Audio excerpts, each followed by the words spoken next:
bienvenida a todos y les agradezco mucho que estén hoy día acá acompañándonos en este conversatorio que se llama Comunicando el VIH. Le doy la bienvenida también a todos quienes están acá, espectadores que van ingresando de a poquito las personas. Y bueno, para ponerlos en contexto y aprovechar de saludarles, les cuento que esta es una iniciativa del proyecto Publifem, que es un proyecto de comunicación y género de la Escuela de Publicidad de la Universidad Diego Portales. Y el objetivo de este conversatorio es, desde la perspectiva de ustedes, quienes están instruidos en el tema, que conocen, que trabajan también tocando estos temas y temáticas de género, nos puedan hablar de su experiencia, de cómo ha sido trabajar en esto, y básicamente que con eso podamos hacer una construcción importante a la sociedad al respecto del VIH, cómo se comunica, cómo se habla, etcétera, etcétera. Así que voy a aprovechar de presentarles para que los conozcan a todos, les conozcan a todos. Voy a partir por Nicolás. Nicolás es periodista, es máster en estudios de género y también es colaborador del Departamento de Género de la universidad. Así que muchas gracias, Nicolás, por estar con nosotros hoy día. Y por la invitación. También está Lucas Núñez, que es coordinador de comunicaciones y secretario en CEBI. Así que bienvenido, Lucas. Un agrado que estés acá con nosotros hoy día también. Tenemos a Juan Luis Salinas, que es periodista, que es autor del libro El peso de la sangre y también es parte del directorio de la Cátedra Mujeres y Medios de la Universidad Diego Portales. Así que bienvenido también, Juan Luis. Gracias por invitarme. No, gracias a ti por querer participar. Y tenemos también a Susana Unzaga, que se nos une en esta conversación, que es activista, es trabajadora social, es fundadora de Velona, que es la primera agrupación de mujeres viviendo con VIH-Sida, y que tiene una vasta experiencia también en todo lo que tiene que ver con servicios públicos como el Sename, Senda, Seguridad Pública, FOSIS, etc. Así que, Susana, bienvenida, un gusto tenerte acá con nosotros, así que qué bueno que pudiste unirte a esta conversación. Muchas gracias por invitarnos. Que nos vaya bien a todos. Sí.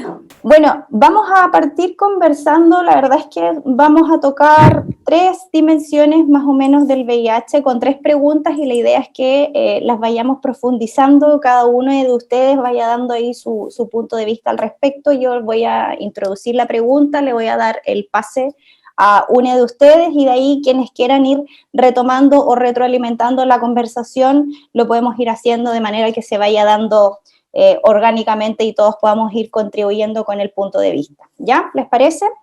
Y comenzamos primero con lo que es VIH y medios de comunicación. ¿Qué pasa hoy en día con el VIH? ¿Cómo se habla? ¿Es un tema que comunicacionalmente se toca mucho más que antes o todavía siguen habiendo errores en la forma en la que se da a conocer? Lucas, tú que estás en CEBI, ¿cómo ves esto? Ustedes que trabajan directamente con personas que tienen VIH, ¿cómo ven el tema de cómo el tema se toca comunicacionalmente? Vale, en realidad, en lo personal, sigo viendo esta falta, o sea, creo que a comenzar por este lado. Creo que todavía hace falta personas que viven con VIH en los medios de comunicación de forma pública, de forma que se pueda romper un poco con esta idea instalada desde los 80 como de este cuerpo sufriente, de este cuerpo que padece algo, de este cuerpo que no puede defenderse por sí mismo. Entonces, creo que a partir de ahí ya vemos cómo en lo comunicacional son las personas que no viven con VIH quienes hablan por nosotros y quienes crean una cierta imagen, una cierta identidad que al final se queda en la mente de las personas. Y no tan solo lo podemos ver con esta falta de referentes a los cuales puedan acudir otras personas que viven con VIH para saber que van a estar bien, sino que también en el propio lenguaje, en el cómo aún se sigue hablando sobre contagio y no sobre transmisión, y así es una cuestión que es increíble, como onda, no importa cuántos años pasen, creo que vamos a seguir como insistiendo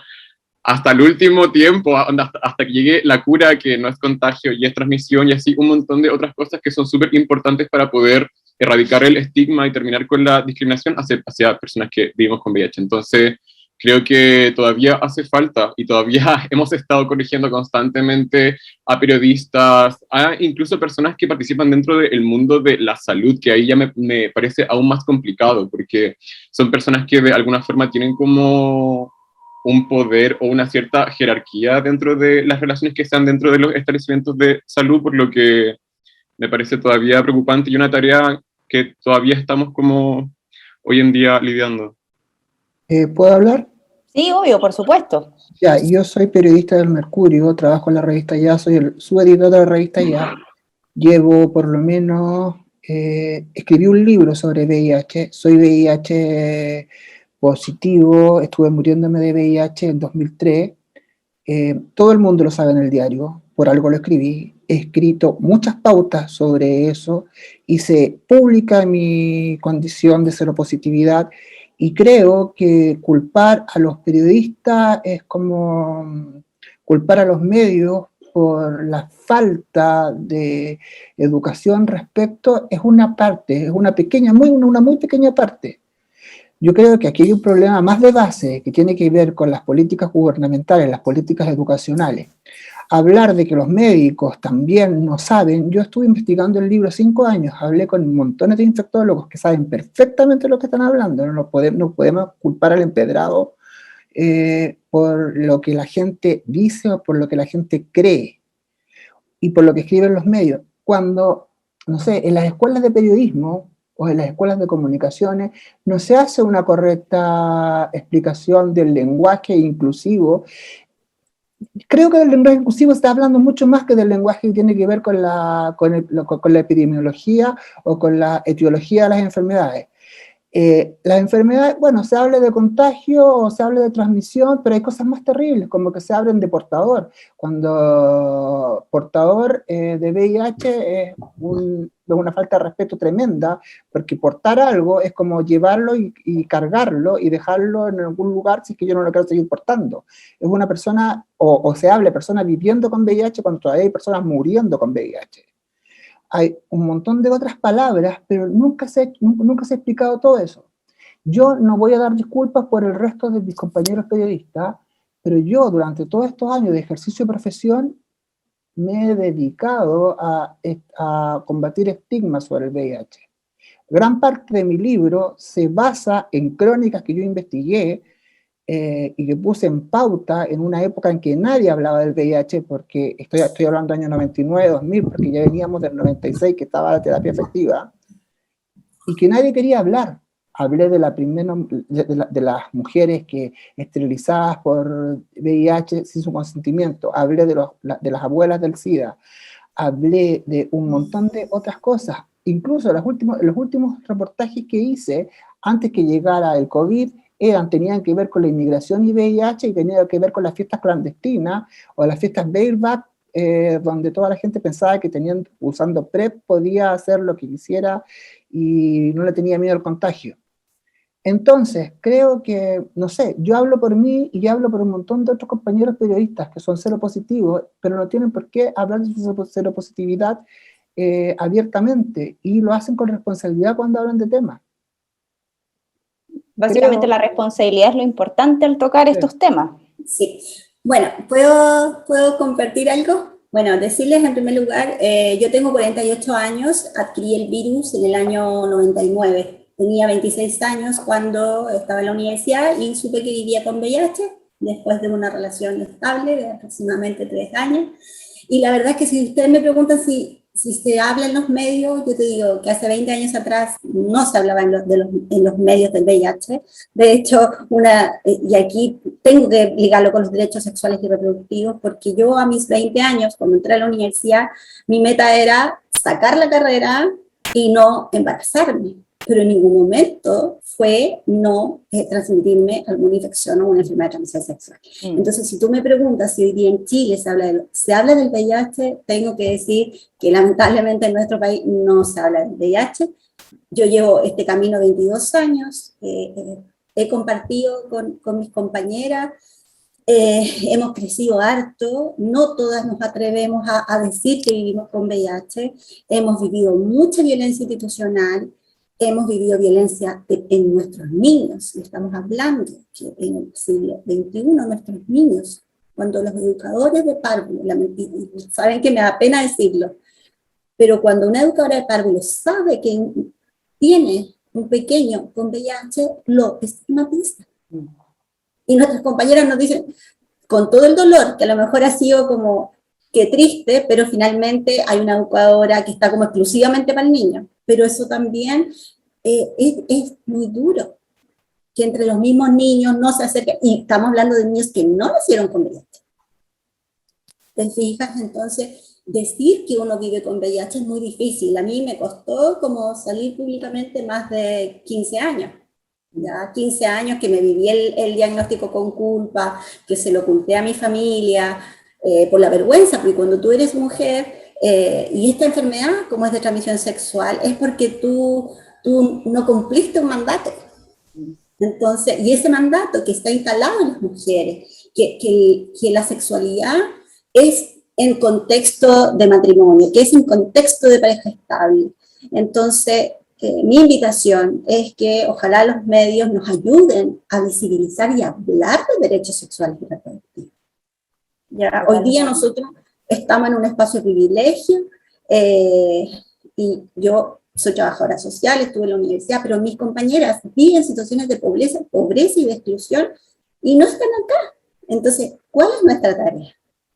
Lograr sensibilizar, ejercer incidencia política, pero algo tenemos que hacer para lograr esta sensibilidad y esta mirada amorosa.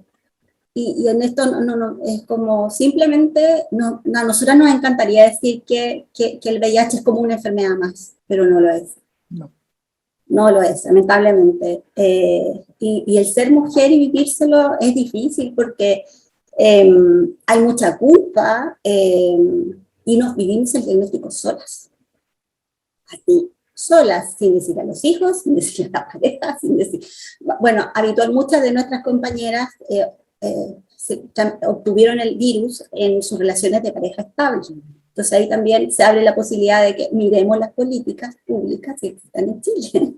Entonces yo creo que es un tema muy grande. Yo simplemente les puedo decir que desde mi mirada y este camino durante 22 años, los que estamos involucrados en el tema podemos tener esa sensibilidad, pero que eso vaya a la población general creo que hay mucho que hacer. Totalmente, porque esto se mira desde afuera, o sea, las personas que no lo tienen probablemente jamás lo van a entender, jamás van a entender lo destructivo que puede llegar a ser el lenguaje, lo estigmatizante, y eso también es muy complejo, cuesta mucho sensibilizar de repente desde la comunicación cuando existe una ignorancia de por medio. Nicolás, ¿tú cómo lo podrías complementar esto?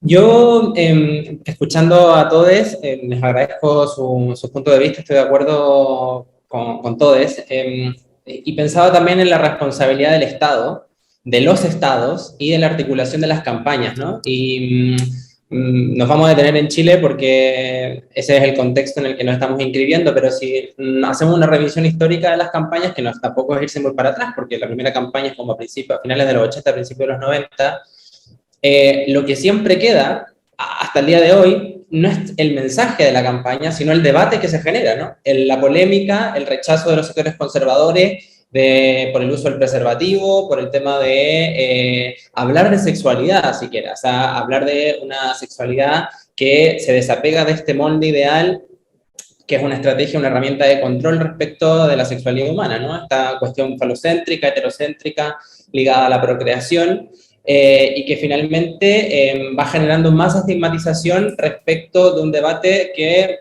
pierde el foco, ¿no? Y que finalmente la atención de los medios, por ejemplo, se queda en si los sectores conservadores de la política en Chile van a aceptar o no una campaña financiada con financiamiento público, en la que se hable del preservativo, ¿no? O en la que se hable, digamos, de relaciones de personas que tienen sexo con otra persona de su mismo sexo. Entonces, eso yo creo que ha hecho mella, finalmente, en que la atención se haya corrido, ¿no? Desde el mensaje, desde el contenido en sí mismo, de la necesidad de tener una política pública fortalecida en relación a una educación sexual integral que permita entender todas las dimensiones del problema, ¿no? Hoy día nos encontramos con, si lo comparamos con las campañas anteriores, por supuesto que es una campaña muy diferente a las que se desarrollaron en los 90, menos centrada en los hombres que tienen sexo con hombres, probablemente, pero hay cuestiones que todavía no responden a las necesidades comunicacionales y a las necesidades de información del Chile actual, ¿no? O sea, hay, por ejemplo, una falencia importante en interseccionalidad, en hablar del VIH pensando en las personas migrantes, en las personas racializadas en Chile, en cómo se está desarrollando los contagios, las infecciones, no solamente del VIH, sino del entramado de las infecciones de transmisión sexual, desde ese punto de vista de la urgencia, de la salud pública y también del empoderamiento ciudadano y también del deber de la gestión del riesgo, no solamente individual, sino que colectivo. Y yo creo que ahí hay una tarea pendiente del Estado fundamentalmente. Creo que los medios, y estoy de acuerdo con Juan Luis, ha crecido un montón. Creo que de la mano fundamentalmente también de quienes hacen la pega, ¿eh? O sea, de los periodistas como Juan Luis que hacen un cierto activismo de su trabajo profesional. Ahí me gustaría separar mucho, yo también soy periodista, entonces el trabajo del periodismo con las decisiones que pueden tomar los operadores de los medios, que son diferentes, ¿no? O sea, finalmente si uno hace una revisión de la hemeroteca, nos vamos a encontrar con portadas que son muy agresivas respecto del VIH, reproducciones de lenguaje que son atentatorios contra la dignidad de las personas que viven con VIH, que son seropositivas, y que, claro, que nos hacen reflexionar hasta dónde hemos avanzado y qué es lo que además se le está pidiendo a los medios justamente para ponerse en la vanguardia, que esas campañas todavía no la tienen. Totalmente. Sobre la revisión de la hemeroteca de los medios, yo hice esa revisión y si bien se pecó más que por discriminación, se pecó por omisión los medios en Chile en la primera etapa de la enfermedad. Y la portada infame de las últimas noticias y de la tercera, del cáncer rosa, porque el Mercurio no, ni siquiera, el Mercurio habló de muerto de VIH, nunca estigmatizó y se mantuvo al margen, y ahí pecó por omisión en el fondo. Pero yo veo, no sé, he escuchado en programas de radio, vi grabaciones, revisé muchas cosas, revisé el primer informe especial que se hizo de VIH en Chile, cuando todavía ni siquiera teníamos el primer diagnosticado de Chile, y era un informe especial con solo imágenes de San Francisco de finales de los 80, imágenes de archivo, y que hablaban del castigo divino. Y ese fue el primer programa que se habló, y aparece un testimonio de alguien que tiene VIH, que está cromado la cara, está como todo en esa idea de clandestinidad, de morbosidad, de maldad, hay algo maldito en esto, y lo estamos tocando y lo estamos hablando, pero no por un interés público, sino para escarbar esa morbosidad. O para y me pasa, ¿ah? No, para y me instalar pasa, el miedo. y me pasa también que cuando sabemos que esto fue el año 2013, si no me equivoco, 2017, cuando se supo nuevamente que habían subido las estadísticas de la enfermedad en Chile, cuando en realidad se empezó a testear, porque las estadísticas de la enfermedad ya estaban, y estaban los contagios altos. Aparece la tercera con una portada que hasta el día de hoy yo la encuentro la más infame de todas, que le pone, en su momento de tendencia, le pone "volvió al SIDA". Y eso me pareció que es lo más infame que se ha hecho, lo digo con todas sus letras. Yo sé que el diario de la competencia, me van a acusar que estoy acusando la competencia, pero "volvió al SIDA" es como, ¿se había ido? ¿No existía? ¿O no queríamos mirar para el lado? Totalmente, está escondido. Entonces siento que eso fue como una cachetada, fue en la época que yo estaba haciendo la investigación del libro, y fue una cachetada pero tremenda, y sentí que era más necesario que nunca escribirlo, pero de verdad, esto lo he dicho en hartas conferencias, y siempre como que la gente dice, no, es el lenguaje periodístico. No es el lenguaje periodístico. Uno como periodista sabe, y uno como periodista también se logra el espacio para hacer esas peleas con los editores, con los superiores, para instalar ciertas cosas. A mí no me discuten cosas ya en el Mercurio, porque ya como que ya es pelea, como que ya no me dejan ser y puedo instalar temas. igual siempre con harto cuidado. Por ejemplo, estaban hablando del derecho de los inmigrantes.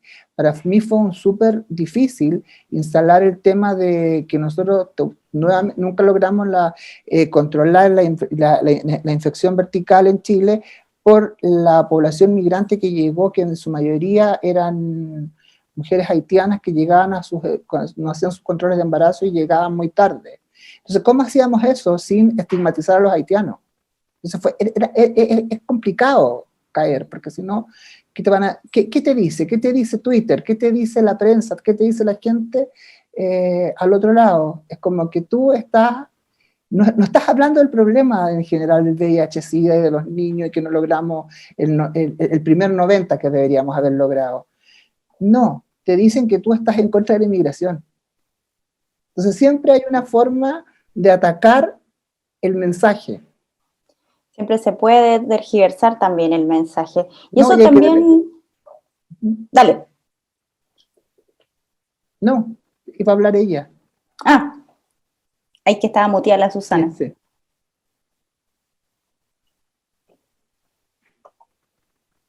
Susana, ¿no te escuchas todavía? Ahora sí, dale. Sí, yo creo que tenemos que avanzar hacia un lenguaje mejor tratante. Y hoy día pasan, si son los inmigrantes, echémosle la responsabilidad a los inmigrantes. Entonces yo creo que por eso los medios tienen tanta importancia, en la medida que lo que dice Nicolás con esto de la interseccionalidad. O sea, ¿qué sucede detrás? ¿Por qué se usan estas imágenes?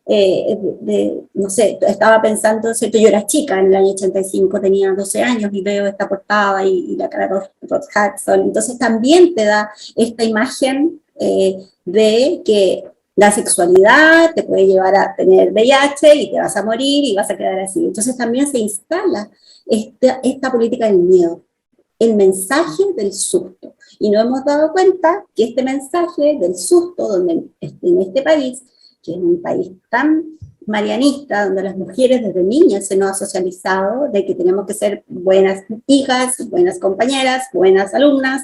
Después, si es que decidimos hacer día de familia, buenas mamás y buenas en todo. Entonces, y yo te digo porque yo lo viví así, yo venía de una familia muy católica y para mis papás también fue difícil. Y cómo yo me deconstruyo cada día de eso, y lo que nosotros queremos con nuestras compañeras, y la verdad es que tenemos niñas que nacieron con VIH, que sus papás murieron de SIDA, y hoy día son niños que ya crecieron, tienen 21, 22 años, pero también viven el VIH distinto. Y tenemos niños de 17 años y otras compañeras adultas mayores. En nuestra agrupación tenemos mujeres adultas mayores de 79 años. Estamos hablando de 79 años y hace 20 años que viven con el virus.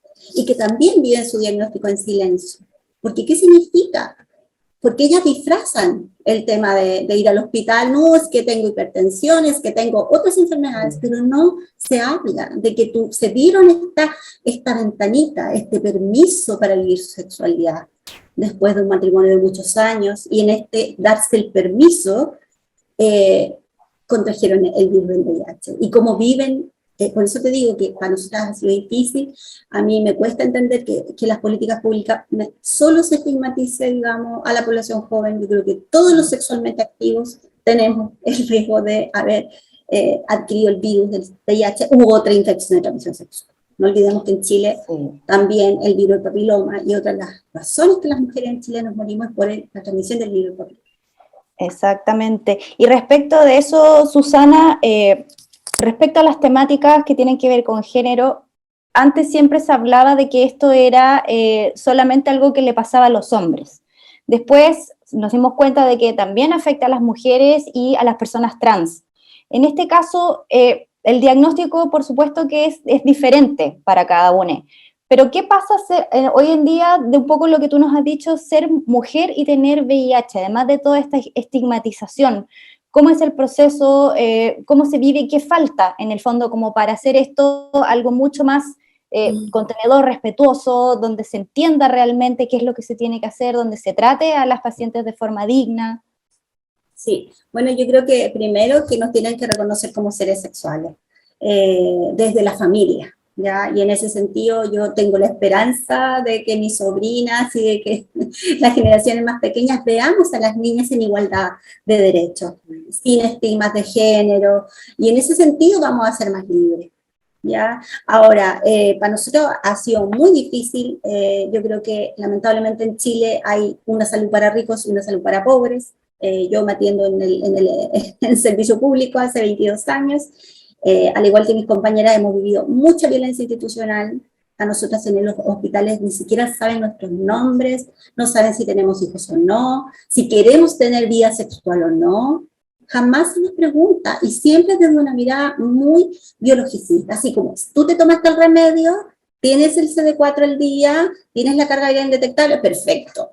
Ya ellos llenan su estadística y te vas. Pero si tú tienes un examen que, supongamos, la carga viral es la cantidad de virus que tú tienes en la sangre. Si tu carga viral aumenta, al tiro, típica la sanción. ¿Qué pasó? ¿Por qué no te tomaste el medicamento? Pero jamás hay una mirada sensible, una mirada amorosa de lo que hay detrás de esta ficha.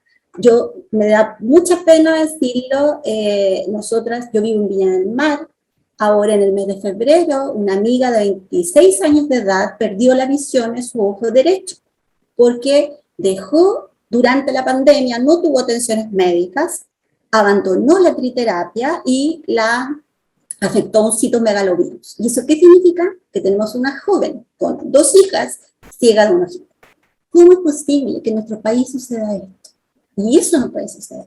Y por eso yo digo que aquí, digamos, y mi gran expectativa con la Convención Constituyente y con esta nueva Constitución es que se nos garantice igualdad para todos. No es posible. Y aquí hay violencia institucional. No puede ser, yo soy trabajadora social. No puede ser que yo abandone a una joven que me ha hecho crisis de salud durante todo un año y todas las instituciones la abandonan. Entonces, me da pena, nosotras luchamos porque no queremos que más mujeres y que nadie tenga que vivir esto. Tenemos las consecuencias que han vivido nuestros niños. Nuestros niños son niños que tienen que asumir roles que no les corresponden porque las mamás hacen crisis de salud, tienen que interrumpir sus trayectorias, dejar de estudiar, por ejemplo, para trabajar y cuidar a esta madre que hace crisis de salud. Entonces, yo creo que hay mucho que hacer. Esto se suma a otras más de las violencias que vivimos, sobre todo en el Estado. Totalmente. Lucas, y ustedes desde SEBI, ¿cómo lo viven esto? Porque ustedes asesoran más que nada a jóvenes en el sentido de lo que es la educación sobre VIH. ¿Qué experiencias se pueden rescatar desde ahí? ¿Cómo se vive esto? Vale, o sea, igual quiero decir muchas cosas porque han surgido muchos temas y me gusta mucho esto, sobre todo como el debate con otras personas cero positivas, porque es súper importante como visibilizar estas discusiones y que no tan solo se den como dentro de nuestros espacios como separatistas, sino que se puedan abrir al público para que también se enteren como cuáles son las cosas que nos importan al final como personas que vivimos con VIH, que no tan solo se queda, como bien dijo Susana, en la medicación, sino como el VIH a fin de cuentas atraviesa un montón de capas de las que no se habla porque hace falta esta mirada más integral. Quiero tomar el punto que mencionó Juan Luis sobre la omisión, voy como por parte. Creo que voy a volver a insistir en el punto de cómo hace falta que aparezcan personas que viven con VIH como en lo público, como en el discurso público, en comerciales, en campañas, para que puedan existir referentes para otras personas que viven con VIH, para que sepan que luego de su diagnóstico la vida puede continuar y que las cosas pueden como estar bien, porque al final no hemos tenido esos referentes y lamentablemente, si bien, porque también he escuchado mucho este comentario de ya, si tampoco se dice que el VIH es muerte ya, y es como, tal vez no con la misma intensidad que antes, pero también vemos campañas, por ejemplo, la del 2018 con Sebastián Piñera, la de este comercial Salvavidas, es como, o sea que si me da un diagnóstico positivo, mi vida se acaba, como cuál es el subtexto ahí, como cuál es lo que como qué me estás tratando de decir con eso, o si vamos más atrás al 2010 con quién tiene SIDA, que es como una campaña pero terrible, en muchos sentidos esos 11 o 12 videos eran horribles como en todo sentido, y menos mal que no duraron mucho, pero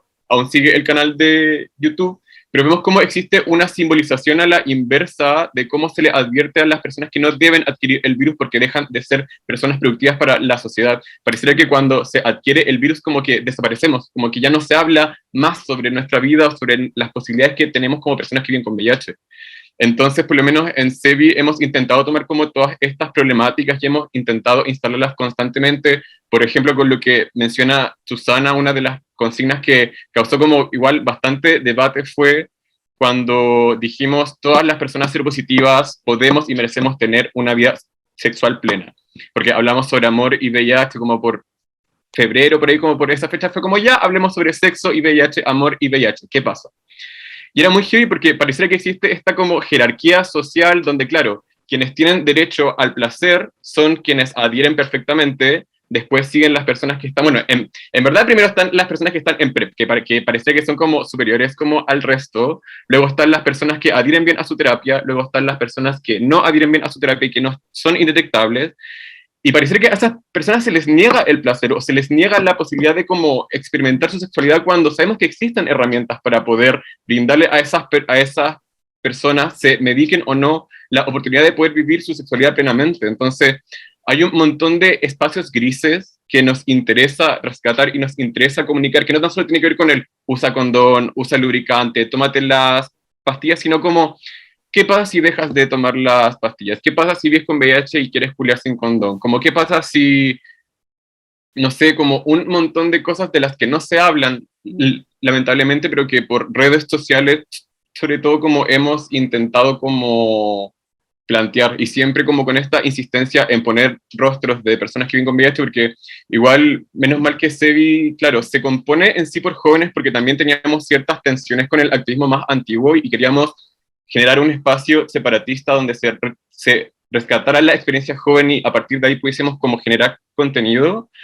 Y lo bueno es que hay mujeres cis, hay personas no binarias, hay hombres gays, entonces hemos podido generar como un contenido de cierta forma no transversal, pero que se ha ido alimentando de varias voces, como para dar cuenta o más bien solventar de alguna forma como la necesidad que hay. Y última cosa que me gustaría decir, si bien respeto mucho como la postura que tiene Juan Luis Chalina con respecto a la palabra contagio, me gustaría igual hacer como, dejar en clara como la diferencia y el por qué también es importante para el debate hoy en día, por ejemplo, como en la pandemia del coronavirus. Cuando hablamos de contagio, hablamos de un virus que sobrevive afuera, en el aire, y puede tener el desarrollo de su ciclo de vida en la tierra, en el agua, en las superficies, etc. Mientras que la transmisión... Pero déjame terminar. Sí, pero luego tú me estás acusando de que yo utilizo la palabra contagio. En el libro jamás la utilizo. Es transmisión. En tu libro sí la utilizas. De hecho, lo tengo aquí y te lo puedo mencionar, pero no hay problema. Digo, como yo quiero hacer la utilizo porque estoy citando a la gente que la dice. No la utilizo como yo, como palabra mía. Vale. Yo de todas formas, igual me gustaría hacer la diferencia. Yo no puedo cambiar lo que dicen las cuñas de las personas. Eso no, pero está bien hacer esas diferenciaciones porque hay gente que a lo mejor no sabe esa diferencia y sí, es bueno tener ese conocimiento para poder hablar de manera respetuosa y con conciencia sobre el tema también, para entender las diferenciaciones. Sí. Bueno, como iba diciendo, es importante hacer la diferencia porque los virus que se contagian sobreviven en el aire y pueden tener el desarrollo de su ciclo de vida en el agua, en la comida, en las superficies, etc. Mientras que el VIH muere al contacto con el oxígeno y necesita contacto entre fluidos y mucosa para que la transmisión sea efectiva. El VIH es un virus súper débil, es un virus súper frágil. Y me gustaría como recalcar esto porque hace poco también vi un debate en el cómo se comparaba mucho el COVID con el VIH y era como no hagamos estas comparaciones, con el COVID la respuesta fue inmediata, mientras que con el VIH la respuesta tardó años, incluso Reagan en Estados Unidos tardó como 7 años para solo mencionar AIDS como públicamente, entonces hay varias cuestiones ahí que son importantes de rescatar, pero también como para hablar técnicamente, como tú bien decías, y para que utilicemos las palabras correctas y así no se siga propagando como el estigma y la discriminación, porque todavía hay personas que piensan que por la saliva se puede transmitir el VIH, que por escupirle a alguien encima se puede transmitir el virus, incluso por mosquitos. O sea, este es el punto del debate donde estamos ahora, entonces es bueno como que dejemos la diferencia, el VIH no se contagia, sino que se transmite por las vías que tiene. Eso. Totalmente. ¿Y cuál, ¿Puedo Luis? tomar la palabra? Mira, yo lo que veo ahora, más allá del desconocimiento que es terrible de la enfermedad, hace poco yo les hablé en una reunión previa y que ahora lo vi antes de la conversación, de una encuesta que hizo Laboratorios Merck en grupos millennials en Estados Unidos, el 2019, fue la misma fecha que yo presenté el libro. Y los millennials reconocieron, no sé de cuántos estados de Estados Unidos fueron, creo que fueron 20 estados, y ellos reconocieron de que no les gustaba tener la idea de tener amigos seropositivos, no les gustaba la idea de abrazar a seropositivos. La ignorancia, el prejuicio existe y no, en 40 años ya no ha cambiado. Y yo creo que no va a cambiar si seguimos así. Pero lo que yo siento que es más terrible todavía es la frivolización de la enfermedad. Hay una parte que para mí fue la más ruda de todo el proceso del libro, fue al final del libro, que me pasó, curiosamente estaba escribiendo el final y fue un candlelight, que lo hizo la Fundación Margen de mujeres trabajadoras sexuales, y había un chico, escort, poeta, escritor, que empezó a hablar de su cuerpo y de que él quería regalar el virus a toda la gente que podía, porque él era parte de su cuerpo y entregar el virus al resto era como un acto político. Me pareció una frivolidad y una insensatez tremenda, porque justo estaba hablando varios sobrevivientes de la primera generación, long term survivors de VIH, gente que sobrevivió a la ZT, una mujer seropositiva que había tenido a su hija, que también la habían logrado salvar del virus y que ya era abuela además. Con toda esa lucha que había, que una persona menor de 30 viniera a decir que quería regalar el virus que habitaba en él a otra persona y que los clientes se lo pedían, encontré que por favor, silencio. Silencio por respeto a los otros. Silencio por respeto a una celebración que es el Candlelight, que es por todas las vidas que se fueron. Y eso ahora con el COVID, yo sé que no son comparables en términos etiológicos, no son comparables, pero sí hay cierta comparación en las discriminaciones que se hacen. Sí, en los primeros momentos del COVID, y esto lo sé por gente de la Pincoya, la gente ponía globos blancos donde había gente con COVID y la gente no se acercaba a esas áreas. Los ascensores no se dejaba subir a los equipos médicos. Había una discriminación tremenda. En mi mismo condominio, si alguien tenía COVID, ya era como en el WhatsApp grupal, se avisaba. Entonces, hay una discriminación terrible. Y lo más bonito, y esto es bonito, aunque suene dentro de la tragedia, siempre hay cosas que se rescatan. Es lo que leí hace como un mes atrás, que en San Francisco las organizaciones que participaron en la primera enfrentamiento y ayuda contra los primeros casos de VIH, ayudándolos a llevar bien la muerte en esa época, fueron las que llamaron los equipos médicos y los equipos de salud para ahora trabajar con la gente contagiada con COVID. Porque ellos tenían ya la experiencia. Ellos sabían cómo llevar, ellos se encargaban de llevar los almuerzos y todo el cuento. Yo tuve H1N1, no sé, hace cuántos años atrás, como 10, y nadie me quería ir a ver. Claro. Y nadie me quería ir a ver, imagínate. nadie, o sea, fue persona no grata. Yo creo que fue más persona no grata por el H1N1 que por tener VIH. Porque, no sé, era como si me veían en el pasillo podían contagiarse. Con el VIH decían, no, ya el colita ya no me va a hacer nada. Pero creo que de todo se aprende, o sea, la historia está ahí para enseñarnos, para no olvidarla y seguir adelante. Y es bonito lo que pasó en San Francisco. Tiene que ver también con que la gente desconoce y como desconoce teme. Al final la falta de información, la falta de conocimiento hace que uno adopte una postura en el fondo como de defensa frente a algo que no requiere defensa, sino que requiere conocer, informarse, instruirse al respecto. Nicolás, de repente, en los temas de género frente a esto, ¿qué podría ser lo más relevante que se podría considerar? Uy, es compleja la pregunta, espero responderla, pero porque siempre cuando hablamos de la variable de género, las preguntas siempre son más fáciles que la respuesta a ser formulada, ¿no? Porque hay un montón de variables.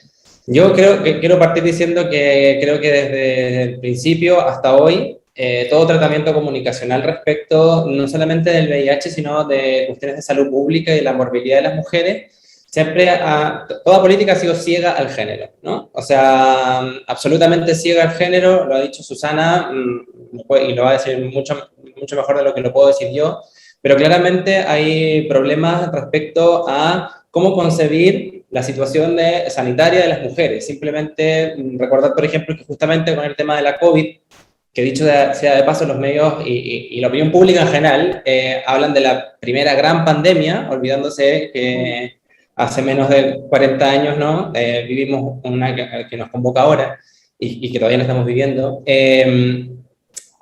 La subrepresentación de los síntomas de las mujeres que tenían COVID básicamente se daba porque se volvía a reproducir que la sintomatología en los hombres era la universal, ¿no? O sea, un sesgo androcéntrico respecto a la morbilidad de las mujeres con la COVID y que finalmente hacía que muchas mujeres pasaran fueran a los recintos hospitalarios y finalmente no se les detectara COVID porque, claro, no presentaban esta lista de síntomas que se consideraban como universales, aún habiendo avanzado todos estos temas, teniendo el incentivo y la formación incluso de equipos sanitarios de atender la noción de género. ¿Para qué decir, por supuesto, a las personas trans, a las personas no binarias, que ni siquiera tienen la posibilidad de acceder a los sistemas sanitarios porque se les violenta, porque no tienen acceso finalmente a los servicios de salud y finalmente justamente para evitar el riesgo de ser discriminadas, no acceden a esa salud, no acuden a los centros sanitarios, ¿no? Entonces ahí hay un problema importante y de hecho me gustaría sumar respecto a lo que dijo Susana, pero creo que puede servir para todas las intervenciones lo del miedo, ¿no? La estrategia del miedo. Hay una antropóloga que se llama Gail Rabin, que en los años 80 desarrolló un artículo muy conocido que se llama Apuntes para una teoría radical de la sexualidad. Y lo que ella dice es que en términos de estructuras de poder, la sexualidad se organiza a través de la mecanización de pánicos morales, ¿no? El miedo a la desestabilización social y hace una diferenciación entre sexo bueno, un sexo malo y un sexo malo, ¿no? Y el sexo bueno obviamente es aquel entre un hombre y una mujer en el contexto del matrimonio con el fin de la procreación. Ese es el sexo bueno, ¿no? En los años 80. El sexo malo era aquel que era heterosexual sin posibilidad, o sea, sin fines de procreación, es decir, sexo heterosexual recreativo, e incluso algún tipo de sexo entre personas del mismo sexo, o sea, sexo gay o lésbico, pero imitando las consignas heterosexuales, ¿no? Pareja única, en el marco de una relación, quizás también aceptaban los clubes lésbicos, los saunas gays, pero en su contexto, no en un gueto. Y el sexo malo era representado por las trabajadoras sexuales, por las personas trans y por todas aquellas que ya se separaban completamente de la norma, ¿no? Incluso también ahí iban las personas queer en general, ¿no? Y me detengo en esto porque ella en ese momento, en ese artículo, habla sobre el VIH en un momento en que la crisis del VIH-Sida era una cuestión que no todo el mundo manejaba a su cabo, ¿no? Porque todavía se estaban haciendo las investigaciones.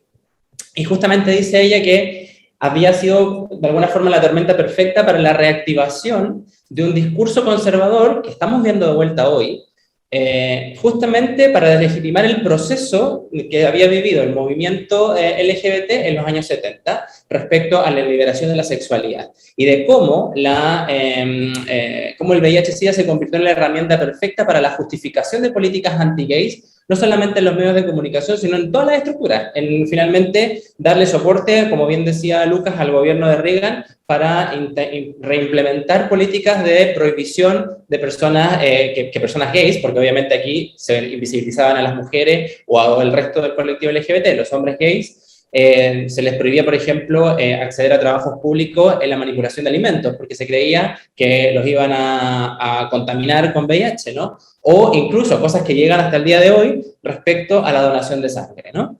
Y ahí también hay una articulación respecto a la idea de esta famosa idea e infame idea. Perdón, pero no podemos donar sangre, ¿eh?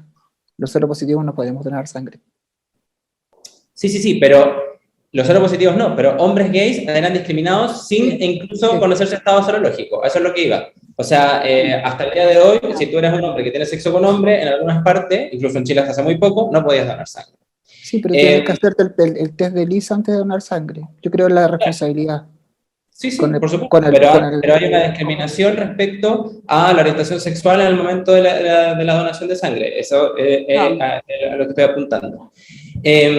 Y lo que quería como terminar en la intervención es esta idea de la construcción infame de la víctima culpable y la víctima inocente, ¿no? De esta persona que se contagió por algo, ¿no? O obtuvo el VIH por alguna razón, por sus prácticas sexuales desinhibidas, porque justamente esto tiene como contra el proyecto cristiano, bueno, los argumentos conservadores van ahí para todo, ¿no? Y estaban las víctimas inocentes por el otro lado, quienes son básicamente las personas hemofílicas en ese momento que recibían una transfusión de sangre y se les transmitía el VIH. Esa diferenciación finalmente se articulaba en base a esta idea del castigo y de cómo se merecía el castigo, y no solamente desde las iglesias, no solamente desde las ideologías religiosas, sino también de los estados, de las políticas públicas respecto a por ejemplo, hacer justamente la vista gorda y la indiferencia, porque finalmente quienes estaban muriendo era una población que, por ejemplo, a la sociedad norteamericana no le interesaba tanto, ¿no? Entonces, claro, creo que eso hoy ha disminuido, estamos hablando de menos pánicos morales porque la gente sabe más, porque todos sabemos más, pero creo que se siguen reproduciendo. Y se siguen reproduciendo en base a todas las luchas y a todos los desarrollos del colectivo LGBT en general y incluso de la articulación de la sexualidad de las mujeres, del avance de los derechos sexuales y reproductivos. No nos olvidemos que cuando se hablaba de la inyección del papiloma, justamente se hablaba, ¿no?, de la promiscuidad de las mujeres, ¿no?, de esta idea de que si una niña de 14 años que podía evitar desarrollar un cáncer cervicuterino con esta vacuna, no, lo importante era que ella podía hacer lo que quisiera con su sexualidad en pleno siglo XXI, ¿no? Totalmente. Y respecto a eso, ¿qué pasa con los derechos sexuales y reproductivos? Porque desde la ignorancia uno podría pensar, no, o sea, si uno tiene VIH no sería irresponsable pensar en quedar embarazada o algo así, pero es parte de los derechos humanos de las personas. ¿Cómo se abordan esos temas? ¿Cómo son tratados?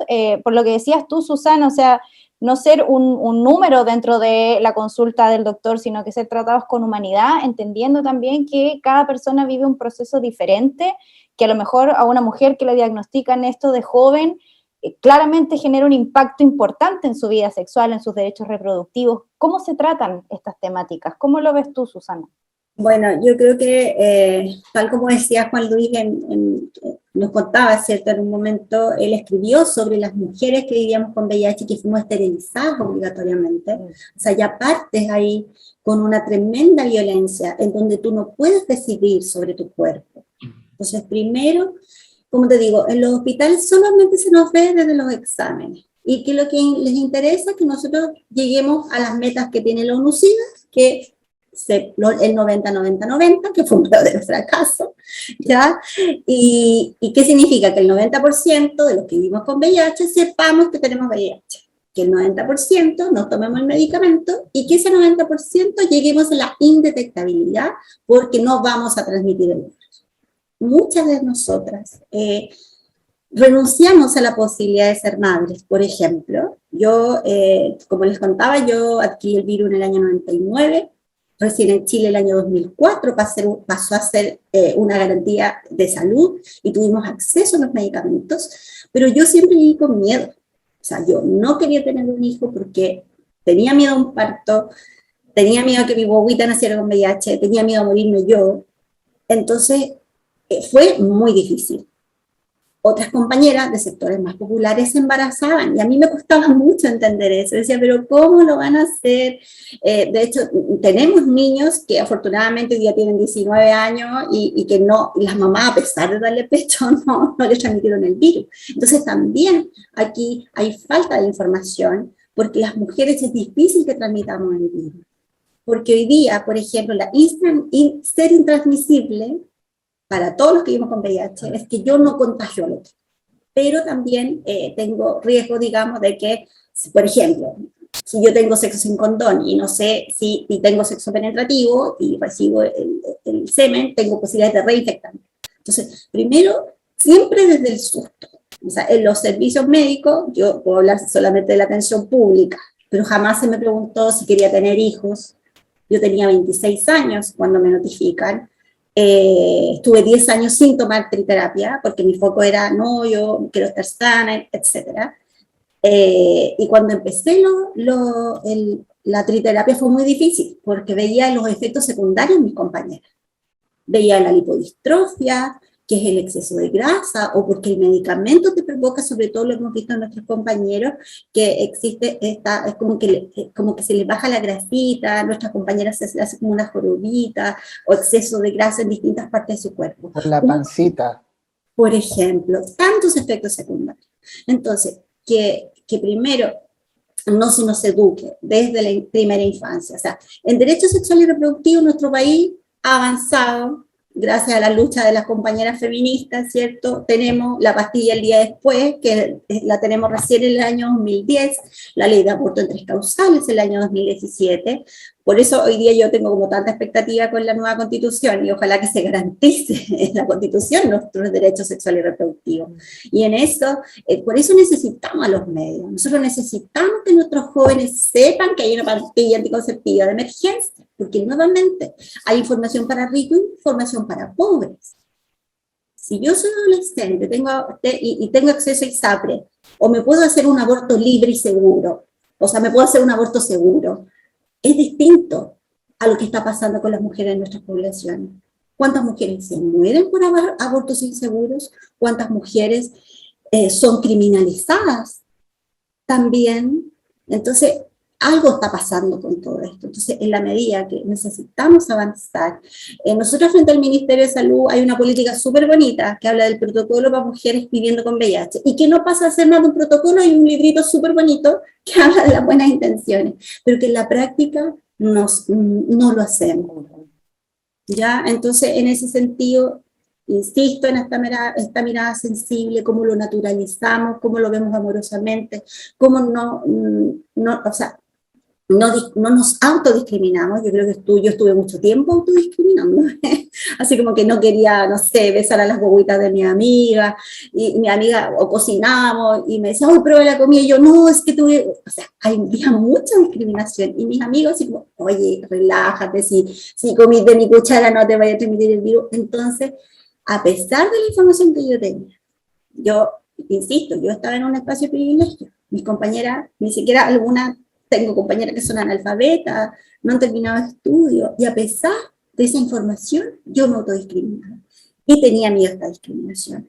Entonces necesitamos una ley, como decía, no sé si Nicolás o Juan Luis, esta ley de educación sexual integral. No olvidemos que en el año 2020 en nuestro país se archivó la ley de educación sexual integral. Entonces, ¿cómo avanzamos? ¿Cómo logramos esta incidencia? En la medida que tengamos derechos sexuales y reproductivos para todas y para todos, vamos a tener relaciones más saludables, vamos a poder vivir y disfrutar nuestra sexualidad. y sin discriminaciones.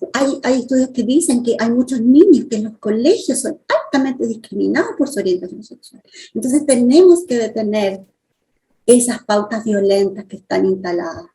Entonces nosotros como mundo adulto tenemos harta pega que hacer. Yo tengo mucha esperanza en el SEBI. Yo digo, si yo me hubiese contraído el virus en el año 2021, tal vez mi camino hubiera sido tal vez menos triste, ¿ya? Porque yo soy de una generación, tengo 48, y es difícil. Es difícil tener pareja. En nuestra agrupación el 99% de las mujeres somos jefas de hogar. Nos cuesta tener pareja y vivimos, lo más grave, que estamos expuestas a muchas situaciones de violencia de género.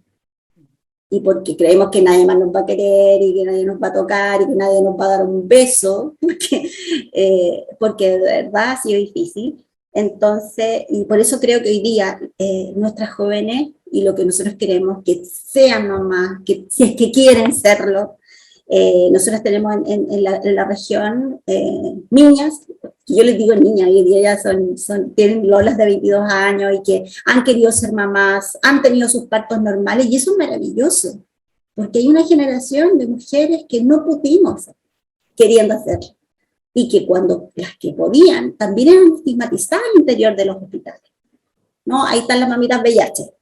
Entonces también hay discriminación, y no había espacios seguros. Entonces, yo tengo harta esperanza en que podamos, digamos, cómo llegar a todo, y que se respeten nuestros derechos sexuales en todos y todos. Eso que... Quiero agregar una cosa sobre lo que dice Susana sobre los sistemas públicos y los sistemas privados para la atención a la gente con VIH.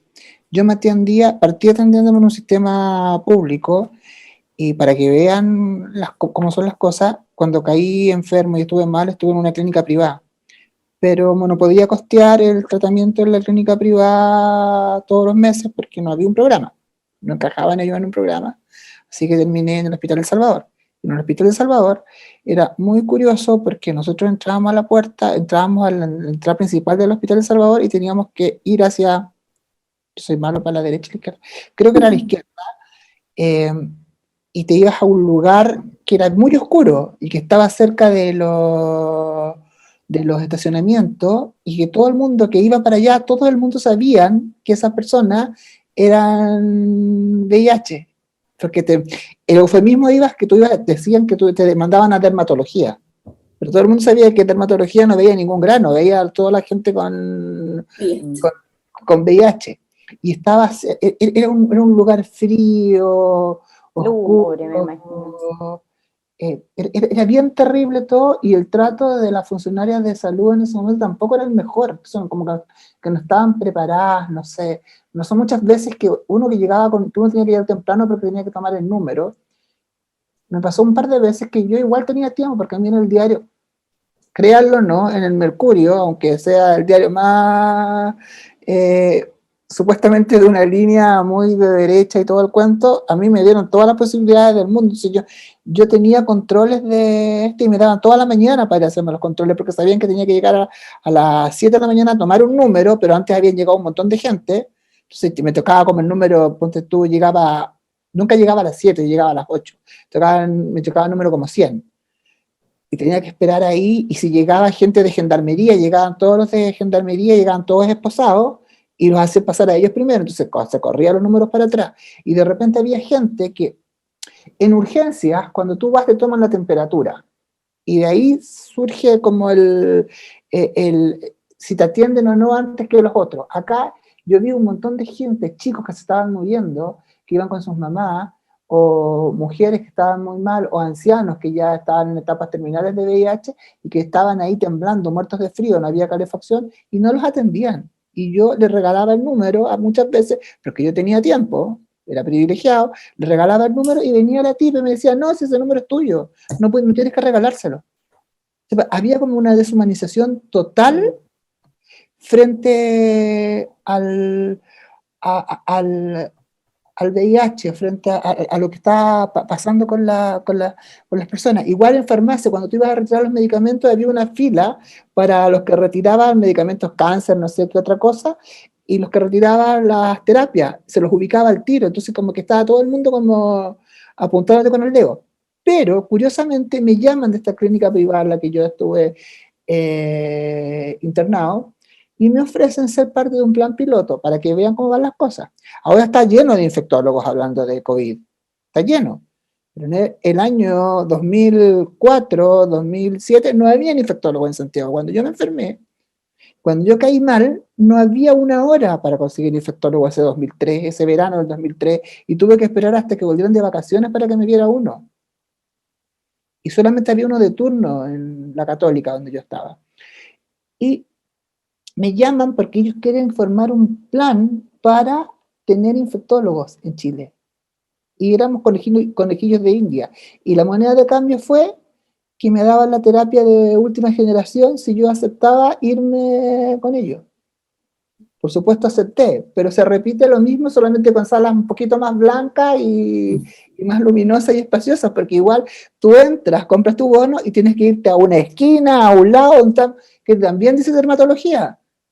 Y es lo mismo, todavía sigue siendo lo mismo. Y te dan 15 minutos para atenderte y te preguntan, ¿te tomaste tu pastilla? ¿Tenés tu medicamento? ¿Te hiciste los exámenes? Ya, listo, ya. Te toman con suerte algunas veces te pesan, porque si te ven un poco más flaco, a mí, desde que escribí el libro, a mí me tratan como rey, me tienen una hora, pero el resto está un ratito y ahora yo llevo un año sin que me den, sin tener exámenes. Y pienso en un montón de gente que cuando se termine esto o baje un poquito la guardia de esto, que se viene el coletazo con los nuevos contagios y con la gente que ha dejado las terapias. Sé de un caso cercano que no se ha hablado, se habla de la gente que no se ha hecho los controles, pero no se habla de la gente que perdió sus trabajos y dejó las ISAPRE, porque quedó cesante, cero positivas, y tuvieron que dejar la terapia porque hay un desfase entre que pasas a FONASA y sales de la ISAPRE, hay un desfase, y en ese momento no se dejaron de tomar los medicamentos, y esa gente que estaba indetectable volvió a ser detectable, y estuvo muy mal. Se dio un caso que terminó grave con COVID, que sobrevivió gracias a Dios o a lo que crea cualquiera de ustedes, pero está bien. Pero ese es otro coletazo que tiene que ver la relación pobreza, VIH y ahora COVID, que se hace la tormenta perfecta. La tripleta. Para que esto se los va a venir más duro. Sí. Hoy día igual supo una noticia buena que Moderna ya tiene preparada una vacuna para VIH gracias a la ARB, que es la misma sistema que ocupó para la vacuna COVID. Eso es algo bueno dentro de todo esto terrible que hay. Un poquito de esperanza finalmente para que no sea tan terrible el impacto, porque tal como dices tú, esto es algo que se va a ir viendo ahora en el mediano plazo, y ahí nos vamos a ir dando cuenta en verdad cuál es el verdadero impacto. Es la pandemia paralela, cuál es el verdadero impacto también que está teniendo esto. Lucas, si quieres contribuir aquí con tu punto de vista.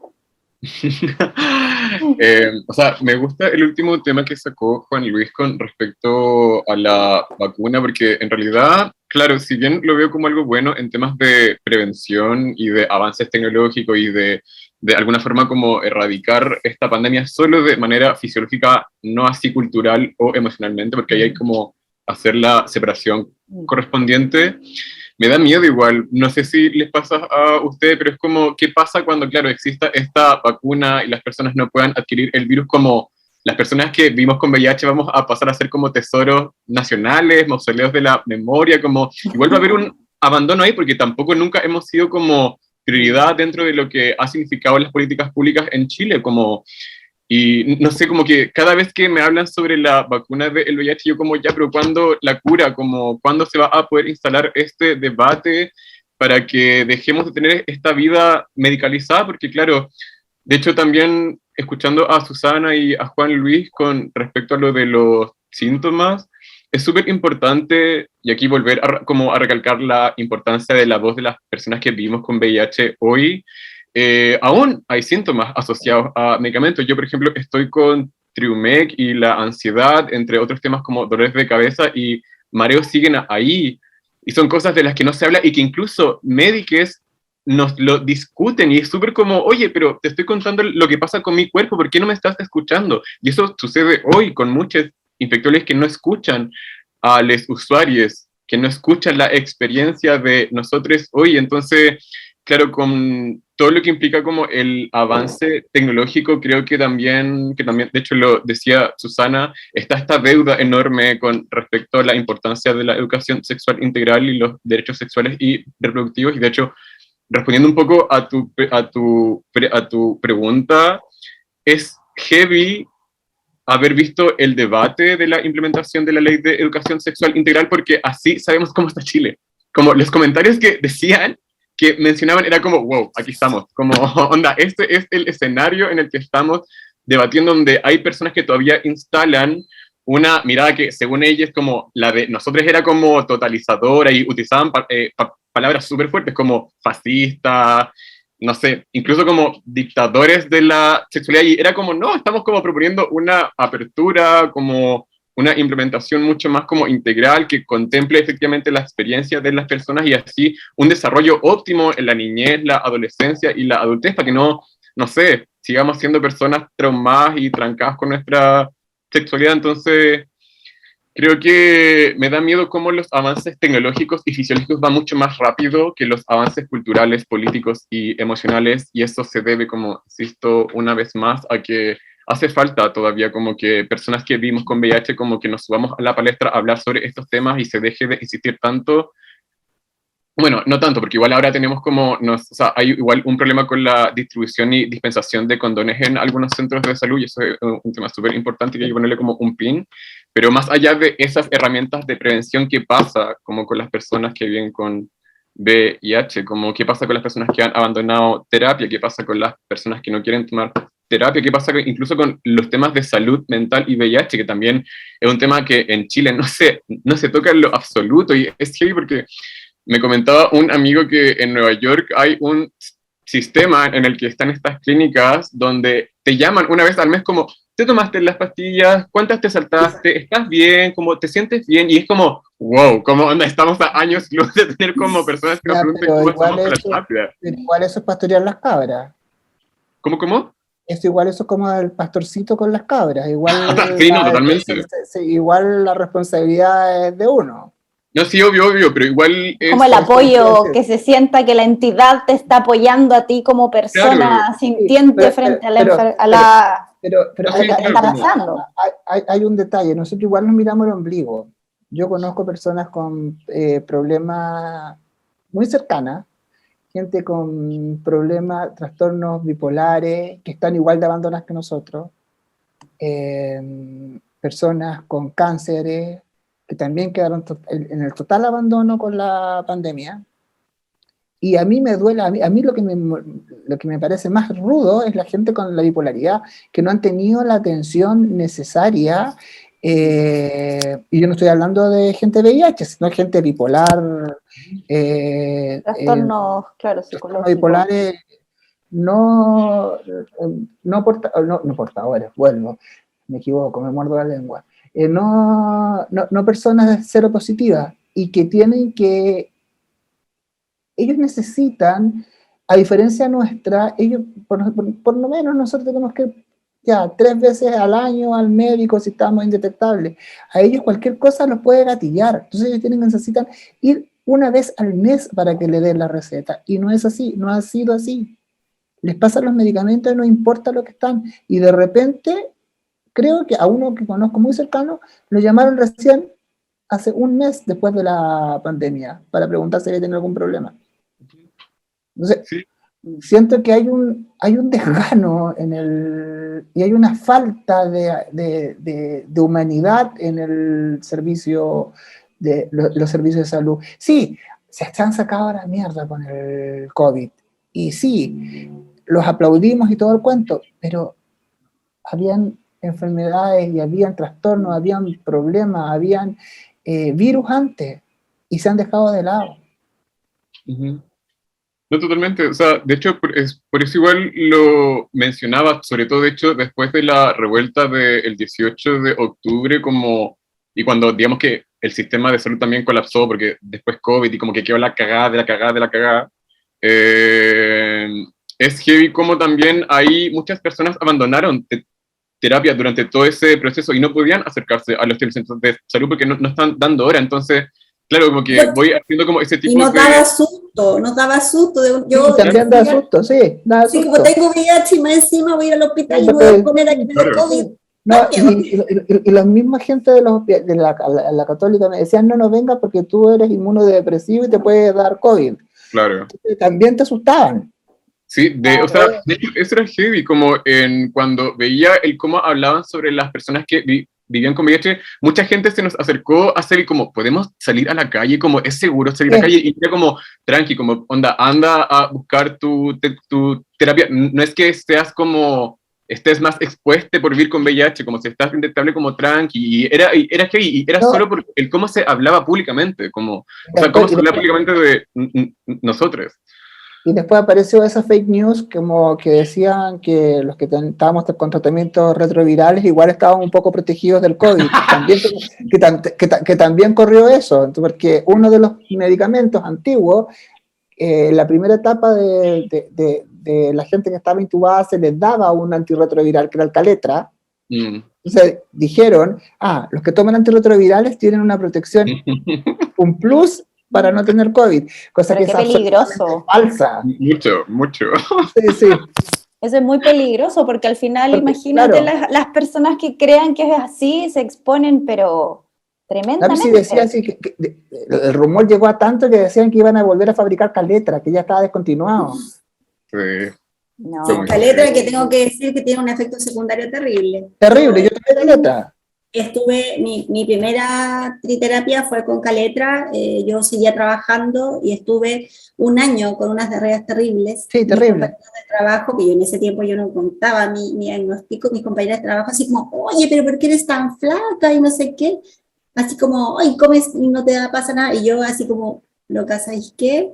No, cada una de las cosas que como me voy por el baño y de verdad fue difícil. Yo hacía terreno.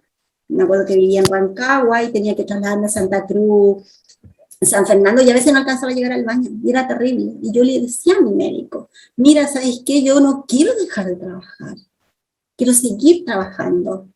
Y estoy con esta diarrea que a veces no podía, llamar a mi jefe así como, ¿sabes qué? No puedo, estoy enferma de la guata. Y me decía, ya, tómate el diarren. Así como que lo más importante es como que el virus se mantenga controlado. No importa el efecto secundario que tú vives, no importa tu calidad de vida. Y siempre cuando te cambian el medicamento te dicen que el efecto secundario que te producía, cuando te lo cambian. Claro, entonces yo creo que eso tampoco está bien. Entonces yo me pregunto hoy día, nuestro país, el Triumec, ¿cuánto vale, Lucas? ¿Tú sabes cuánto vale el Triumec? Como 1.400.000. Imagínate lo que vale ese medicamento. No se puede pagar, impagable.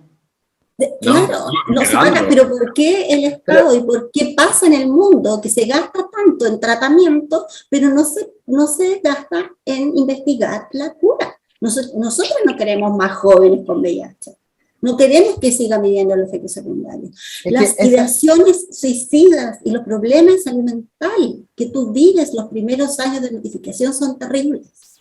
Los primeros meses. Y a eso le quería decir a Lucas. Para mí es más importante que no haya más gente viviendo con la enfermedad. De verdad, es súper duro, es súper triste, y yo prefiero ser una pieza de museo a que gente siga siendo estigmatizada, siga sufriendo, o gente siga propagando la enfermedad inconscientemente a otro. Prefiero ser una pieza de museo. O sea, es que, claro, es un tema complejo, porque igual, por otro lado, pienso que ya hay muchas personas que viven con VIH que no tienen nuestros privilegios y que lo están pasando pésimo. Entonces, como claro, posiblemente no haya más personas que viven con VIH, pero ya hay personas que viven con VIH que sufren un montón y que, de hecho, un tema que que me gustó mucho cómo lo dijiste, Juan Luis, con respecto a cómo por un momento el gobierno casi que decía, volvió el SIDA, era como, el SIDA como que siempre ha estado, o sea, siempre ha estado y todavía mueren personas por enfermedades como asociadas al SIDA hoy. Y son, lo que es lo más heavy y que lo que la gente no entiende es como, son jóvenes, onda, muchas personas son jóvenes 20, 21 años que mueren en esas circunstancias porque no tienen las herramientas, porque hay barreras, porque no tienen cómo saber sobre estas cosas. Entonces, claro, siento que es un tema muy complejo. Yo igual estoy de acuerdo que tampoco quiero que haya más personas viviendo con VIH, pero sé que las personas que vivimos hoy, que somos millones en Chile, en el mundo, también estamos como pasando por circunstancias muy difíciles debido a las decisiones negligentes de gobiernos de todo el mundo. Entonces creo que lo que nos es queda un tema ahí, complejo. Como... Lo que nos queda ahí es apoyarnos y seguir, pero que no se siga propagando la enfermedad. Yo creo que eso para mí es mucho más importante. Creo que, no sé, no me gusta hablar de la luz al final del túnel, creo que es una analogía muy horrible y muy... pero ojalá que se reactiven las investigaciones, que se reactive el proyecto Mosaico que se estaba haciendo, que esta vacuna de Moderna funcione y que ocurra, que se aplique, porque nosotros estamos mirándolo desde un país de latinoamericano un poquito pseudo burgués, pero no sé. Es que eso quería preguntarle a Nicolás, porque él está en España, tú estás en Barcelona, ¿cierto? Claro. Porque nosotros lo vemos acá desde la localidad, pero allá tú, ¿cómo se vive? ¿Qué se ve? A ver, en términos de pandemia también. Bueno, en términos de pandemia es muy curioso cómo la comunicación política, y eso para otro seminario, o sea, otra charla que pero la comunicación política que se ha desarrollado en torno a la bajada de la información respecto de la COVID y de cómo la gente se tiene que... Esto mismo de la gestión individual y colectiva, ¿no? Es muy diferente, es muy, muy diferente. Mi novio es argentino y tenemos el contacto permanente con la familia en Argentina y con la familia en Chile.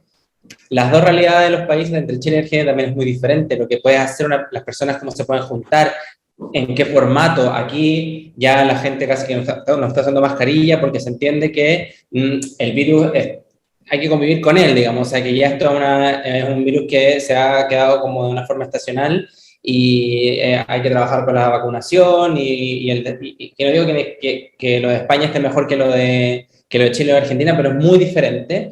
Y eso obedece, por supuesto, a una forma de organización del poder, y etcétera. Bueno, así que sí, es diferente y es curioso cómo avanzan aquí, por ejemplo, los mismos países de la Unión Europea, en comparación, por ejemplo, con Reino Unido, que justo llegó el Brexit, que no es ingenuo de que, claro, el resto de Europa, de la Unión Europea, hicieran añicos en la reputación de AstraZeneca, y que los países decidieran no vacunar a la gente con AstraZeneca justamente porque venía del Reino Unido. Y bueno, una serie como de polémicas políticas que le hacían un flaco favor, ¿no?, a la gestión de la crisis en términos globales. En términos de qué es lo que se habla hoy de VIH, Juan Luis hablaba del proyecto Mosaico. Aquí está en fase de experimentación en personas. Salen los medios de comunicación en la convocatoria, ha salido bastante. Lo curioso es que, claro, necesitan a hombres que tienen sexo con hombres o personas transgénero que tienen sexo con hombres o con otras personas transgénero que no tengan VIH, ¿no?, que no sean seropositivas. Y la convocatoria no es tan alta, 250 personas en Barcelona, pero no ha podido llegar al número. No ha podido llegar al número porque no hay gente, no hay hombres ni personas trans que no tengan, que no sean seropositivas, que accedan a ser parte de la fase de experimentación de la vacuna. De hecho, hay testimonios de personas que sí están dentro del programa y que hablan un poco de el estigma, ¿no?, de esta idea de que, bueno, yo en principio me dudaba porque si me ponían esta vacuna quizás a mí me daba, o sea, después me daba positivo el examen, el test de ELISA, y eso podía implicar, yo sé que eso es un efecto de la vacunación, pero eso podía implicar un terremoto en mi círculo, ¿no?, en donde me estoy moviendo, en mi trabajo, etcétera. Y la política de los medios de comunicación era hacer esta convocatoria. Creo que también la mirada... Una consulta, pero ¿eran los medios de comunicación, los que pedían la convocatoria o era un inserto pagado en el medio de comunicación? No, era una nota en un noticiario. Ya, pero Así. ¿eso era pagado o no? No sé si Perdóname, cuando trabajo en medios y sé cuando yo también he hay... trabajado en medios y también lo sé identificar, y en esto era en más de un programa. Si fuera un anuncio pagado o si estaba dentro de la pauta noticiosa, la verdad es que, claro, no lo veía como un Es anuncio. importante ese detalle, porque si es pagado, tiene que ver con un sistema capitalista y todo el cuento, y que está favoreciendo a la farmacéutica, no con un cambio de opinión y una apertura del medio o de la prensa hacia el tema. Bueno, habría que averiguar, me puedo comprometer a averiguarte si en la pauta de medios del noticiario esto fue pagado o fue pauta editorial. Lo que sí sé es que estuvo en diferentes canales de televisión, que es una gestión que se está haciendo también a nivel de políticas públicas. Entonces, de hecho, también respecto, por ejemplo, a las pautas, me acuerdo mucho de lo que decía Susana respecto del anticonceptivo de emergencia, porque en España, ahí sí, en pauta publicitaria, hay un anuncio de un medicamento, y es del Ministerio de Sanidad además, que dice, usted puede acceder a este anticonceptivo de emergencia, exíjanos la farmacia. Puede decir, o sea, apelando directamente a las mujeres que sufrían, y lo dicen así, ¿no? Una relación sexual en la que se rompió el condón o en una agresión sexual, en la que no esté segura de las condiciones en las que sucedió. Que haya un anuncio y que un medio abra su parrilla publicitaria para abordar ese tema, yo creo que Chile está varios pasos atrás respecto a eso. No quiero decir con esto que España sea un referente ni un modelo a seguir, porque no lo es. O sea, hay cuestiones valóricas y conservadoras son terribles. O sea, desde España se exporta el bus naranja de Astoir, aquí es donde se articula todo, ¿no? Pero sí también hay una articulación civil muy fuerte respecto a cómo se tratan de cambiar las cosas, ¿no? ¿Perdona? Duda, perdón por esta interrupción, pero vi que este año la temática del Pride, no recuerdo si en Barcelona o qué parte de España, pero fue la consigna de I igual I, que fue una campaña muy grande. No sé si fue en Barcelona en qué parte, pero que igual estuvo bien bueno, como el tema como del Pride de este año. Creo que fue en Barcelona. En Madrid fueron los derechos de las personas trans por la ley de identidad de género que se está reformando. Pero en España, en Barcelona sí que puede haber sido indetectable y transmisible. De hecho, en Barcelona hay diferentes organizaciones que, como SEBI, trabajan temas de salud sexual en relación con las infecciones de transmisión sexual, y tienen una aproximación no del castigo, ¿no? Esta idea de que usted debe corregir su prácticas sexuales como la norma, ¿no? Y esa idea como heterocéntrica, falocéntrica, con el sesgo de género, ¿no? Sino que va más allá de eso, va como, tú puedes tener todas las prácticas sexuales, pero con la protección de vida y con la responsabilidad, no solamente propia, sino con esa responsabilidad colectiva, que es un enfoque compartido también con aquellas organizaciones que forman y educan en el consumo de estupefacientes, ¿no? Que me parece muy interesante de la perspectiva en la que van adoptando justamente, que es una estrategia de acercamiento a las nuevas generaciones que, por ejemplo, hacen prácticas de chemsex o este tema de la banalización de los contagios, porque hoy día nadie se muere de SIDA en el lenguaje coloquial, ¿no? De hecho, creo también, y con esto sí que termino, que hay un aporte muy importante de la industria creativa, por supuesto no es ingenua, hay financiamiento por detrás, hay lucro, no hay ninguna duda de eso, pero hay muchísimas formas en las que puedes llegar a un público que no se informa, porque no existe las fuentes de información pagadas o no en los medios de comunicación, pero que existe un contenido en el que al menos se habla, ¿no? Y tiene una perspectiva histórica apelando a diferentes públicos, ¿no? Desde la famosa serie Pose, en la que se instaló el tema del VIH en las personas trans, ¿no? En las personas no binarias, y cómo no podían acceder a la salud en Estados Unidos, que era en ese momento el epicentro de la crisis sanitaria, hasta otras producciones audiovisuales en las que claramente se puede ver y se puede entender qué es lo que estaba sucediendo y qué es lo que puede seguir sucediendo ahora, ¿no? Y yo creo que ahí, por ejemplo, hay un punto positivo en la que se podría promover desde la comunicación, desde la publicidad, justamente esa sensibilización, ¿no? Del testimonio, como bien decía Lucas, que yo con eso estoy plenamente de acuerdo. Yo Buenísimo. me tengo que retirar, pero quiero agregar un detalle. Por favor, sí, para que vayamos cerrando, sí. querides. Respecto a lo que estaba contando Nicolás, gran parte de la investigación que yo hice, bueno, el punto yo no lo toqué para compararlo con Europa, yo quería comparar con Centroamérica, que es lo más parecido a África que tenemos en América Latina o con África. Por eso hablaba yo de que somos un país semiburgués en comparación con esos países como África, que la epidemia la epidemia de VIH-Sida es súper heterosexual y es absolutamente pobre y absolutamente relegada sin ninguna idea de... O sea, la gente que entrega medicamentos en República Democrática del Congo, donde yo estuve investigando, son organizaciones internacionales, italianas, Bill Gates es el que entrega los medicamentos para los niños y todo el cuento, no existe nada desde los mismos gobiernos. Y que exista una vacuna, vuelvo a lo de la vacuna, perdón, pero para esos países como, no sé, Honduras, Nicaragua, Salvador, África, Haití, sería una gran solución. Y respecto a lo que dice Nicolás sobre lo que yo estuve en Barcelona y acompañé a gente de organizaciones a fiestas chemsex y donde se les entregaba la jeringuilla, porque había vuelto la heroína, esto fue hace 2, 3 años, 4, más o menos, había vuelto el consumo de heroína en las fiestas chemsex, y lo que no se hacía no era ir a castigar, sino que se hacía entregar las jeringuillas para que se las cambiaran y siga haciendo tu fiesta y dale.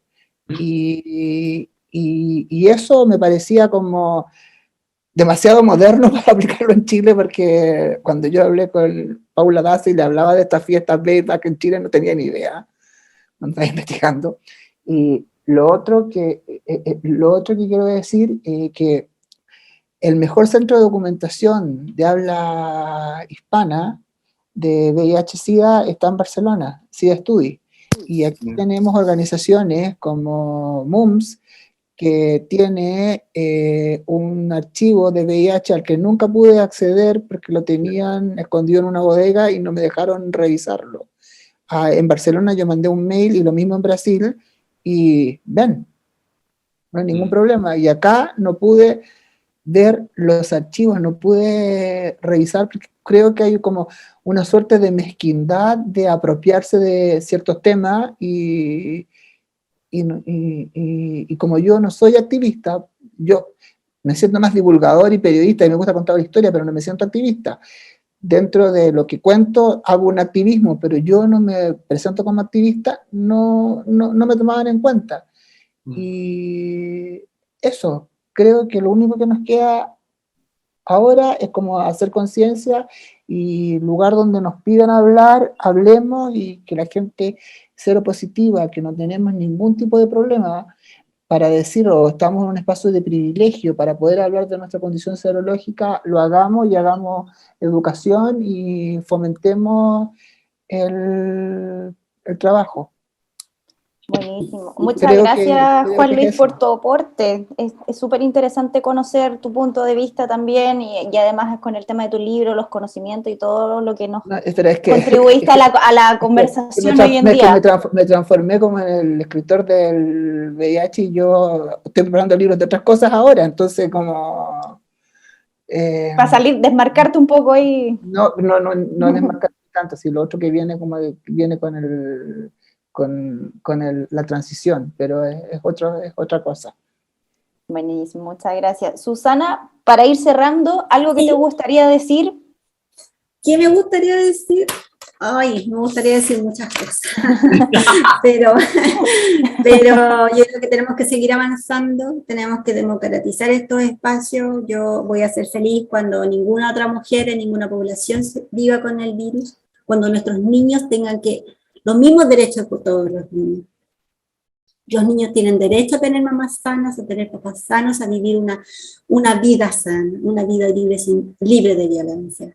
Y para eso necesitamos también hacerlo carne y necesitamos que el Estado y todos nos tratemos bien, pero nos queda mucho por hacer, mucho para hacer. Yo sé que cada uno de ustedes ya está sensible al tema, me imagino que los oyentes también, esperamos que se sumen a esta mirada y no, yo creo que el rol de los medios es fundamental, sobre todo lo que nos interesa a nosotras son nuestros derechos sexuales y reproductivos. Entonces, si es necesario difundirlo, como sea, porque no es solamente, o sea, es el Estado quien debería decirnos, oye, la pastilla el día después está aquí, mira el condón. Hoy día yo trabajo en gendarmería, atiendo población penal, y las jóvenes me dicen que no había acceso ni siquiera a anticonceptivos, porque durante la pandemia los consultorios dejaron de atender, entonces no hay derecho a la pastilla anticonceptiva. Entonces ella se está comprando su remedio, o sea, sus pastillas. Entonces, ¿qué va a pasar después cuando levanten la pandemia? Va a aparecer un montón de otras dificultades y vamos a tener que estar preparados para eso. Eso nomás, así que muchas gracias, decirle muchas gracias a Luca, a Nicolás y a Juan por su aporte, los llevo me lo voy a guardar todo. Gracias. Juan Luis, porque Juan me decía mi abuela cuando estaba enojada. Juan Luis, perdón. Juan Luis. Juan, era como reto. No. Lucas, para cerrar, ¿algo que te gustaría decir? Dos cosas. Primero, agradecer la instancia. Insisto que me encanta muchísimo poder compartir con otras personas seropositivas debates tan importantes que se deben estar dando hoy, sobre todo que es un encuentro más intergeneracional para que vayamos haciendo estas comparaciones sobre cómo ha ido avanzando o retrocediendo todos los temas vinculados al VIH. Así que agradecer sus voces, agradecer como todo lo que se dio acá y que ojalá se siga dando, sobre todo como cuando se asocia a medios de comunicación y lo que se está dando como en el discurso público. Y también dejar un pequeño aviso para personas que estén ahí o ustedes mismos que puedan como decirle a otras personas, en esta como, entre comillas, última etapa de vacunación, todavía tenemos como SEBI abierto el catastro en caso de vulneraciones o en caso de cualquier tipo de problema que tengan, así que por fijes que saben de algo, que puedan ingresarlo para que así podamos ayudarles legalmente o también podamos como evaluar bien la situación. Así que eso, muchas gracias y le envío muchos besitos a todos. Gracias, Lucas. Nicolás, tú, para cerrar. Yo simplemente también agradecerte a ti, Cecilia, por la organización, por la coordinación ahí impecable. Muchas gracias también por la invitación y no sé, estoy muy honrado de poder haber compartido con Susana, con Lucas y con Juan Luis esta instancia que es muy necesaria. Solamente quiero agregar una cosa, les voy a compartir ahora un link por el chat. Es una guía de autocuidado de salud sexual para mujeres que tienen sexo con mujeres, que siempre son las grandes postergadas cuando hablamos de salud sexual. Este fue un documento muy importante que lo desarrolló la agrupación lésbica Rompiendo el Silencio en Chile, y además que hicieron una campaña, se llama Torta No Seas Pastel.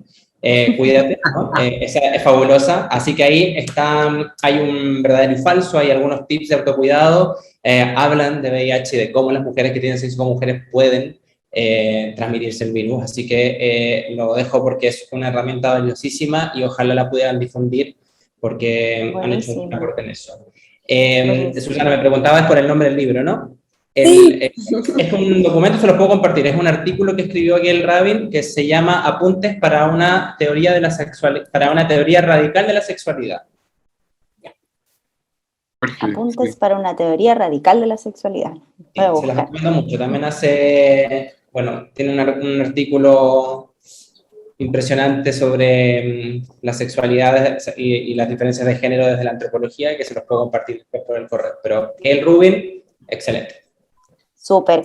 Yo quiero agradecerle a todos, de verdad, de todo corazón, por sus experiencias, por su tiempo y por querer participar de estas instancias que son súper necesarias porque necesitamos entender, educarnos, concientizarnos al respecto y qué mejor que de voces como ustedes que tienen la experiencia, tienen los conocimientos que nos puedan compartir para que de a poquito vayamos construyendo una sociedad más inclusiva, más informada, más consciente respecto de las necesidades que tenemos todas las personas que vivimos acá. Así que les agradezco mucho que hayan querido ser parte de esto.